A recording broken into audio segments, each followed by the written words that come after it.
अस्सलामुअलैकुम नाज़रीन, उम्मीद है बख़ैर वाफ़ियत होंगे। फ़ाइनेंस सप्लीमेंट्री बिल 2023 इशू कर दिया गया है और उसमें जो वेरियस चेंजेस आई हैं टैक्स लॉज में, वो आज मैं आपसे डिस्कस करने जा रहा हूँ। इसमें मैं आपको बताऊँगा कि सेल टैक्स एक्ट में कौन कौन सी चेंजेस आई हैं और कौन कौन से रेट्स बढ़ाए गए हैं।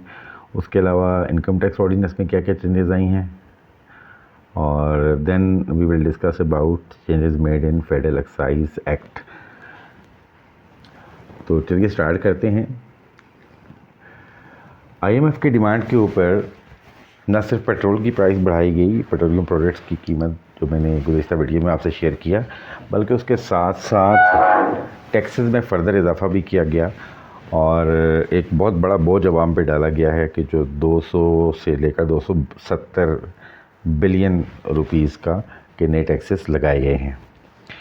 तो चलिए डिटेल में देखते हैं। अगर आप मेरे चैनल पर नहीं हैं तो सब्सक्राइब कर लीजिएगा और अपने यूज़फुल कमेंट्स ज़रूर दीजिएगा। तो लेट्स स्टार्ट। अच्छा, इसमें सेल टैक्स एक्ट की बात सबसे पहले कर लेते हैं। सेक्शन 3 में जहाँ जहाँ पे 17% टैक्स रेट था, वहाँ पे बढ़ा के 18% कर दिया गया है और मैंने अपनी गुज़िश्ता वीडियो में भी ये बताया था। और उसमें ये था कि जी सब सेक्शन 1 में 17 to 18 किया गया था उस नोटिफिकेशन में, लेकिन अब यहाँ पे जो finance supplementary act finance supplementary bill 2023 है, इसमें जहाँ जहाँ भी सेक्शन 3 में 17% है, वहाँ पे 18% कर दिया गया है। यानी कि अब जनरल रेट ऑफ टैक्स जो होगा वो 18% होगा। फिर सब सेक्शन 2 में क्लॉज ए जो है, एक पहले प्रोवाइज़ो मौजूद है, उससे पहले एक और प्रोवाइज़ो लगा दी गई है और जिसमें ये क्या कहा गया है कि federal government notification, official gazette में नोटिफिकेशन के तहत डिक्लेयर कर सकती है कि थर्ड शेड्यूल के जो आइटम्स हैं उनके ऊपर हाई रेट ऑफ टैक्स होगा। यानी कि ये गुंजाइश छोड़ी गई है कि थर्ड शेड्यूल में जो रेट्स हैं उनसे बढ़ाया जा सकता है, एक पावर दे दी गई है। उसके अलावा 8 शेड्यूल है। अब हम बात करते हैं कि 8 शेड्यूल में क्या क्या चेंजेस आई हैं। तो वो ये है कि कह रहे हैं कि सेक्शन सीरियल नंबर 47 है, जो कि रिलेट करती थी लोकली प्रोड्यूस्ड कोल, जो कोयला पाकिस्तान में बनता है, प्रोड्यूस होता है, उस पर 17% टैक्स था, अब वो बढ़ा के 18% कर दिया गया है। इसी तरह सीरियल नंबर 56 में जो पोटेशियम क्लोरेट है, उस पर 17% टैक्स था, वो 18 कर दिया गया है। यानी कि 17% अलॉन्ग विद 90 रुपीज़ पर केजी, और अब वो 17 के बजाय 18% है। तो उसके अलावा 9th शेड्यूल में जो चेंजेस आई हैं, कैटेगरी ई में, कैटेगरी ई जो है मोबाइल फ़ोन्स के हवाले से उन्होंने कहा है सेल फ़ोन जो आप इंपोर्ट करते हैं सीबीयू कंडीशन में या रजिस्ट्रेशन जब आप करवाते हैं और उनकी वैल्यू अगर $200 से ज़्यादा है और $350 से ज़्यादा नहीं है, यानी 200 से ऊपर और 350 तक, उस पर 17% टैक्स था, वो भी 18% कर दिया गया है। इसी तरह $350 से ज़्यादा और $500 तक का जो सेल फ़ोन है, उस पर भी 17% था, वो 18% कर दिया गया है। और सिमिलरली ऐसे मोबाइल फ़ोन जिनकी जो प्राइस है वो $500 से ज़्यादा है, उसको 17% से बढ़ाकर 25% कर दिया गया है। यानी इसमें 8% इजाफा किया गया है। तो ये इम्पॉर्टेंट अमेंडमेंट है with respect to mobile phones, और यकीनन इसके बाद मोबाइल फ़ोन्स जो हैं वो मज़ीद उनकी प्राइसेस बढ़ जाएंगी। ये तो थी सेल टैक्स में जो चेंजेस आई। और उसके बाद अब बात करते हैं इनकम टैक्स ऑर्डिनेंस 2001 में जो चेंजेस आई हैं। सेक्शन 37 जो है वो कैपिटल गेन के हवाले से है, और उसके अंदर एक सब सेक्शन 5 के बाद नए सब सेक्शंस ऐड किए गए हैं और उसमें ये कहा गया है कि जो भी शख्स कैपिटल एसेट ले रहा है या ख़रीद रहा है और वो कैपिटल एसेट जो हैं वो किसी कंपनी के शेयर्स हैं, तो वो डिडक्ट करेगा एडजस्टेबल टैक्स, एडवांस टैक्स। जो भी ग्रॉस अमाउंट वो पे करता है उसमें से वो एडजस्टेबल अमाउंट डिडक्ट करेगा इन एडवांस टैक्स की सूरत में 10% के हिसाब से। फेयर मार्केट वैल्यू यानी उन शेयर्स की फेयर मार्केट वैल्यू को 10% के हिसाब से वो टैक्स विदहेल्ड करेगा और वो गवर्नमेंट ट्रेजरी में पे करेगा। उसके बाद सब सेक्शन 7 भी ऐड की गई है। उसमें ये कहा गया है कि सेक्शन 68 में जो फेयर मार्केट वैल्यू का कॉन्सेप्ट है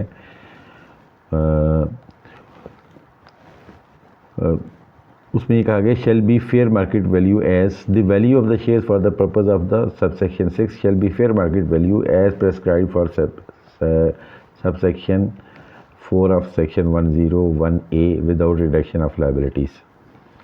तो फेयर मार्केट वैल्यू जो होगी, जो उसकी मार्केट प्राइस है वो होगी और उसमें किसी की तरह की कोई लाइबिलिटीज़ माइनस नहीं की जाएंगी, यानी ग्रॉस वैल्यू जो उनकी है वही फेयर मार्केट वैल्यू कंसिडर होगी। इसी तरह सब सेक्शन 8 भी ऐड किया गया है जिसमें कहा गया कि कमिश्नर किसी शख्स की दरख्वास्त पर जो कि शेयर फ़रोख्त कर रहा था, यानी ऐसा शख्स जो शेयर फ़रोख्त कर रहा था, वो अगर एप्लीकेशन फ़ाइल करता है कमिश्नर को और कमिश्नर उस पर इंक्वायरी करेगा और उसके बाद अगर वो समझता है कि ये फेयर है या ही थिंक्स फिट, वो ये कह सकता है कि किसी भी शेयर कोई भी शेयर जो है वो विदाउट डिडक्शन ऑफ टैक्स या रिड्यूस्ड रेट ऑफ टैक्स के ऊपर उनको सेल करने की इजाज़त दे दे, डिस्पोज करने की इजाज़त दे दे। सबसेक्शन 9 ये कहता है कि सेक्शन 161 या 162 और सेक्शन 182 की जो 15 नंबर एंट्री है 182 क्लॉज C ऑफ सेक्शन 1 और सेक्शन 191 और 205 वो भी अप्लाई होंगी शेयर्स की डिस्पोजल के ऊपर। और उसमें 191 जो है वो ये कहता है कि अगर कोई शख्स किसी नोटिस का या किसी एडवांस टैक्स वगैरह का उसको अगर नोटिस आया हुआ है या इस तरह की कोई नोटिस वगैरह है और उसकी वो कंप्लाइंस नहीं करता तो उस पर फ़ाइन भी हो सकता है और इम्प्रिजनमेंट भी हो सकता है, ये भी अप्लाई होगा इसके ऊपर। और उसके बाद सेक्शन 161 की मैंने बात की थी, वो ये था कि अगर किसी शख्स ने कोई टैक्स कलेक्ट किया है या डिडक्ट किया है किसी का और वो जमा नहीं करवाता तो वो भी उसको जमा कराना पड़ता है, तो वो भी अप्लाई होगी इसके ऊपर। और इसी तरह 162 ये कहता है कि किसी भी शख्स ने अगर कोई टैक्स विदहेल्ड करना था और वो नहीं किया या कलेक्ट नहीं किया तो उस सूरत में टैक्स पे करना होगा और वो उस शख्स की से दिया जाएगा जिससे काटना था। ये भी प्रोविजंस के ऊपर अप्लाई होंगी। अब 191 की मैंने ऑलरेडी आपको बात कर दी कि नोटिस की अगर आप कंप्लायंस नहीं करते तो फिर आपके ऊपर प्रोसिक्यूशन हो सकती है, यानी कि फ़ाइन भी हो सकता है और इम्प्रिजनमेंट भी हो सकता है। 205 जो है वो डिफ़ॉल्ट सरचार्ज का है कि डिफ़ॉल्ट सरचार्ज भी आपके ऊपर लगेगा इन केस आपने टाइमली पेमेंट नहीं की।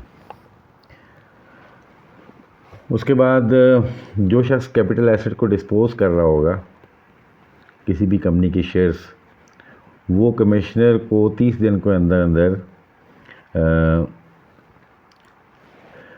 इंफॉर्मेशन या डॉक्यूमेंट्स प्रोवाइड करेगा स्टेटमेंट की फॉर्म में या डॉक्यूमेंट्स की फॉर्म में, जो जैसे कि प्रेस्क्राइब किया जाएगा। तो ये इसके लिए एक फॉर्म बनाया जाएगा और या फिर अगर फॉर्म नहीं होगा तो फिर वो डॉक्यूमेंट्स अटैच करने पड़ेंगे कि ये एसेट्स मैंने, ये जो सिक्योरिटीज़ हैं मैंने डिस्पोज ऑफ कर दी हैं, शेयर्स मैंने डिस्पोज ऑफ कर दिए हैं। तो ये 30 दिनों के अंदर ये देना ज़रूरी है।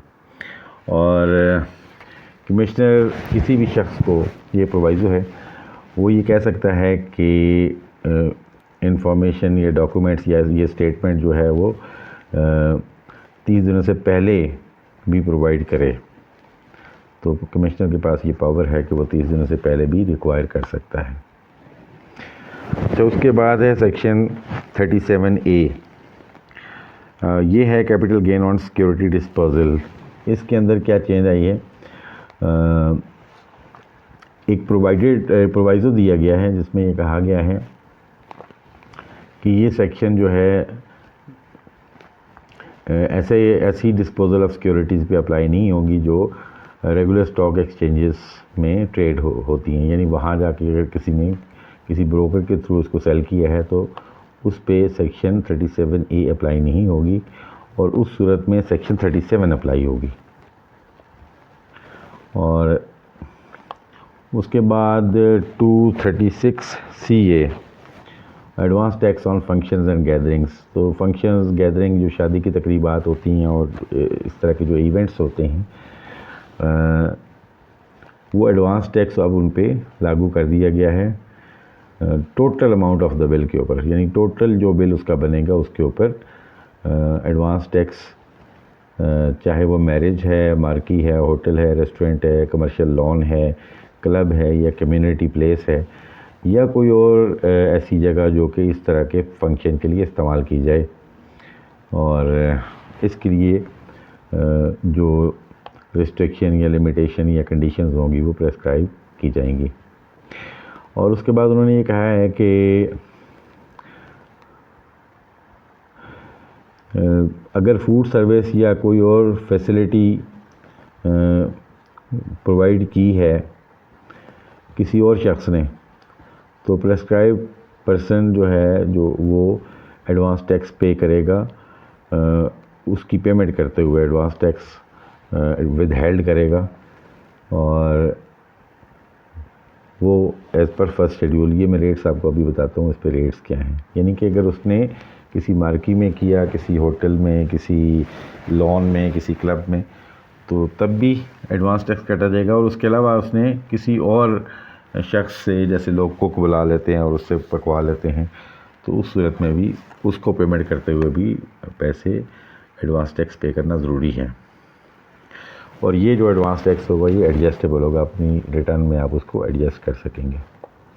अच्छा, फंक्शंस का जो यहाँ मतलब लिया गया वो शादी है, उसके बाद सेमिनार हो सकता है, वर्कशॉप हो सकती है, कोई एग्ज़िबिशन हो सकती है, कोई और सेशन हो सकता है, कोई कंसर्ट है, कोई शो है, पार्टी है, या और किसी तरह की गैदरिंग है इस तरह के ऑब्जेक्टिव्स के लिए। अब प्रेस्क्राइब पर्सन का मैंने ऊपर जिक्र किया था, उसका मतलब यह है कि जो लॉन या जो शादी हॉल है उसका ओनर या लीज़ होल्डर जिसके पास उसकी लीज़ है, या ऑपरेटर है जो कि उसका अरेंजमेंट कर रहा है, या मैनेजर किसी भी मैरिज हॉल का जो मैनेजर है वो प्रेस्क्राइब पर्सन होगा। और देन उसके बाद एक नया डिवीज़न ऐड किया गया है, डिवीज़न 11। और डिवीज़न 11 में मैंने आपको शादी की फंक्शंस एंड गैदरिंग की जो कहा था कि एडवांस टैक्स पे करना ज़रूरी है, उस पे जो टैक्स रेट है वो है 10% अंडर सेक्शन 236CB। तो ये 10% के हिसाब से शादी हालों के टोटल बिल के ऊपर टैक्स अब काटना ज़रूरी हो गया। अब बात करते हैं फेडरल एक्साइज़ एक्ट की। फेडरल एक्साइज़ एक्ट 2005 में जो चेंजेस हुई हैं, सबसे पहले बात करते हैं फर्स्ट शेड्यूल की। फर्स्ट शेड्यूल में एरेटेड वाटर जो होता है 13% जिस पे रेट था वो बढ़ा के 20% कर दिया गया है। और फिर एरेटेड वाटर जिसके में शुगर वगैरह ऐड की गई है या स्वीटनर ऐड किया गया है वो भी 13 से 20% हो गया है। और इसी तरह एरेटेड वाटर जिसमें जूसेस और पल्प्स वगैरह भी शामिल हैं 13 से लेकर वो 13% से बढ़ाकर 20% कर दिया गया। तो ये अब जो आपके एरेटेड वाटर्स हैं ये सारे के सारे 13% की बजाय 20% इन पे एक्साइज ड्यूटी लगेगी। देन सीरियल नंबर 9 में है लोकली प्रोड्यूस सिगरेट्स। तो एग्जिस्टिंग प्रोविजन ये थी कि ऐसे सिगरेट जिनकी प्राइस जो है वो 6,660 रुपये तक है, उससे ज़्यादा है 6,660 से। उसके ऊपर 6,500 रुपये की ड्यूटी लगती थी। अब वो 6,660 की बजाय 9,000 कर दिया गया है और ड्यूटी 6,500 से बढ़ाकर 16,500 रुपये कर दी गई है। इसी तरह ऐसे सीरियल नंबर 10 लोकली प्रोड्यूस ऐसे सिगरेट्स जिनकी प्राइस जो है वो 6,660 से ज़्यादा नहीं है, उन पे एग्जिस्टिंग ड्यूटी थी 2,050 रुपया। अब ये प्राइस 9,000 कर दी गई है कि अगर 9,000 से ज़्यादा प्राइस नहीं है, और 2,050 से बढ़ा के 5,050 इस पे ड्यूटी कर दी गई है। अच्छा, इसी तरह शुगरी 59 सीरियल है, नई ऐड की गई है। शुगरी फ्रूट जूसेस जिसमें शुगर फर्दर ऐड हुई है या नहीं हुई, उस पर पहले नहीं था, अब वो 10%, ये नई एडिशन है, 10% इसको ऐड कर दिया गया है। उसके बाद रिस्ट्रिक्शन 3 एक जो थी वो मिनिमम प्राइसेस की थी कि जो सिगरेट के ब्रांड्स हैं वो जो सीरियल नंबर 9 के तहत हैं वो 45% जो प्राइस है उससे नीचे नहीं बेचे जाएंगे, उनकी प्राइस इससे कम नहीं होगी। अब वो 60% कर दी गई है, यानी उनकी प्राइस जो है वो 60% से कम नहीं होगी। कोई ब्रांड जो होगा वो इससे कम पे सेल नहीं हो सकेगा। देन जो एयर ट्रेवल्स हैं उसके ऊपर जो आपकी क्लब या बिज़नेस या फर्स्ट क्लास जो होती है उसके ऊपर जो ड्यूटी थी वो 50,000 रुपीज़ थी। अब इसको चेंज करके 20% ऑफ द टिकट या 50,000 विच एवर इज़ हायर, यानी 20% या 50,000, इनमें से जो भी ज़्यादा होगा वो ड्यूटी बढ़ा दी गई है। तो ये अमेंडमेंट्स थी जो इनकम टैक्स, सेल टैक्स और फेडरल एक्साइज एक्ट में की गई हैं, और